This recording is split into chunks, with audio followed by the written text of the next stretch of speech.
Welcome back to MFO, everybody. Thanks for tuning in to another episode. Well, I just spent the last hour plowing snow for the first time this year.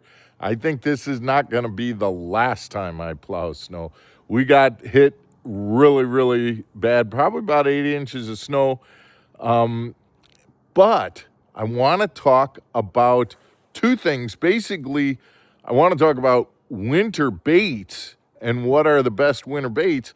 But I'm also going to share a secret that some of my buddies on the chain have really been keeping a secret, but then they went and told me, and that means that I'm not going to keep it a secret, and I'm going to share it with you. This is a bait that, quite honestly, in my opinion, is going to replace 2 or 3 or 4 of the wintertime baits that I would be recommending if you get a chance to go out, in the winter. Stick around, guys. I'm going to get out of this snow, and we'll talk about that. We'll get in the pool a little bit, and we're going to show you about this winter bait that I think is replacing a lot of other winter baits.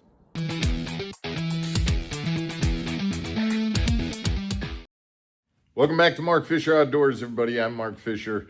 In doing a best baits of the winter, you can go on the internet, you can find guys that are going to talk about, hey, throwing a jerk bait, throwing a Ned rig, throwing a blade bait. Those are kind of typical winter baits. A lipless crankbait would be another one. Well, in putting today's video together, I'm kind of combining a bunch of different ideas and information that I've gotten over the last several weeks. Let me go start with one, and that is that last week I did a video about downsizing my jerkbait. I was out throwing a jerkbait. Bass were following, but they weren't hitting. I downsized to a smaller jerkbait, and I immediately started getting bit. I caught a limit in a couple hours after I downsized that jerkbait. We know in the winter, as the water's getting colder, the bass are probably going to want to be deeper and along the bottom. And that jerkbait, even though it might be smaller, isn't going to necessarily draw them up to get that strike. It's not close enough to the bottom. But the bait that a lot of guys on the chain, and this is, like I said, a secret that they have, shared with me, and now I'm going to put it out there. They're probably not going to be very happy with me in doing so, is they've been throwing the Berkeley Finisher. Now, this is a bait that I got last year, and I started throwing in the springtime, and it worked just great. And I'm going to show you some footage from when we put this in the pool. I want you to pay attention to the fact this Berkeley Finisher really looks sweet in the water. But I do want you to pay attention to the fact that this that you're watching right now in the pool, I'm working this pretty aggressively. I'm popping that rod tip and it's moving pretty aggressively. But the one thing about the Finisher that I've learned is that in the fall and in the winter, you can work this bait very similar to what I would consider like a blade bait, meaning let it fall to the bottom, get closer to where those fish are, and then just pop it off the bottom with small little pops, and that bait moves. And unlike a blade bait, it really darts to the left and right as opposed to just shaking as it's coming up. And so I really do feel like this Berkeley Finisher is actually the best of a lot of different worlds. It's a smaller size. You work it like a jerkbait. It's smaller in size, so it's like what I was talking about last week with a downsized jerkbait.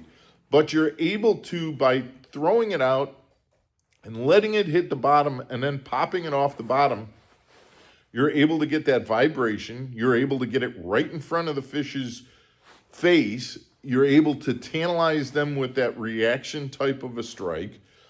So in a lot of ways, it's It does the same thing, for example, that a Ned rig would, where it's down closer to their face, but it's a little bit more aggressive from a standpoint of darting and vibrating. And this Berkeley Finisher just has such movement on it that I really, really think that this is the case. And here's some pictures of the fish that my chain buddies caught throwing a Berkeley Finisher when everybody else was throwing chatterbaits or rattle traps or jerk baits, and they were catching these on the Finisher. Now, one of the things, guys, that I will talk about, if you're throwing the Finisher in the wintertime, like I said, you want to, I talked about this in the video that I did on the Finisher. Your rod pumps are coming vertically. You want to be lifting it up, not off to the side like a jerkbait. You want to be lifting vertically.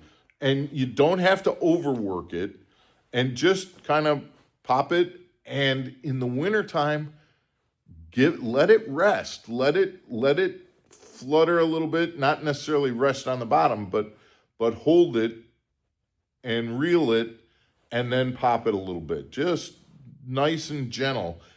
You don't have to overwork this bait. You don't have to overwork the Finisher. Just nice pop, and then let it sit and rest. Just like you would on a jerkbait, where you pop and let it sit. But when you're popping it using the Finisher, pop it up, not to the side. The other tip that I'll give you on throwing the Finisher is, I would strongly recommend, I use a braid to fluoro leader, but I'm going to make sure that my fluoro leader is pretty long here. And the reason for that is because I want to have the ability to work that bait in deeper water. This is the kind of bait that you can work it in 8 feet of water. You can work it in 18 feet of water. And so I want a leader that's going to give me that, longer leader in that deeper type of water. As I said in the beginning of the video, the Berkeley Finisher, there's parts of it that are replacing a Ned rig. There's parts of it that are replacing a jerkbait. There's parts of it that are replacing a blade bait. And there's parts of it that are replacing a lipless crankbait, because a lot of times in the winter, throwing a lipless crankbait, you're yo-yoing it off the bottom very much the same way that you're working the Finisher. The benefit of the Finisher is, with all of those baits that it's replacing, you're actually replacing with a bait that is mimicking the size of the bait fish that are in the lake at this time of year. They're smaller, so it's got the size of, say, a Ned rig. It's got the size of a very downsized jerkbait. It's smaller than, unless you were throwing a very, very small lipless crankbait, but then you don't get the weight that the Finisher has. So it really does, you can take all those other baits and say, well, no, I'm not going to throw those. I'm just going to throw the Finisher. And guys, you have to try it out. This is a bait, like I said, that the guys have been trying to keep secret for the fall and early winter, that I'm just gonna, I'm gonna spread the news and put it out there. It's something that you want to try out, guys. Get yourself a couple of Finishers. They come in 3 different sizes. I kind of like the middle size the best. I believe it's a 4, maybe a 5, but try them out, especially in this cold water. They will work throughout the summer. These clips that I showed you, that's more like working it in the summertime. You're not going to be quite as aggressive as what you're seeing here in the winter. But I will tell you that in that cold water, that Berkeley Finisher absolutely catches fish. Guys, thanks for tuning in, and we will see you again tomorrow on another episode of Mark Fisher Outdoors. Take care, everybody.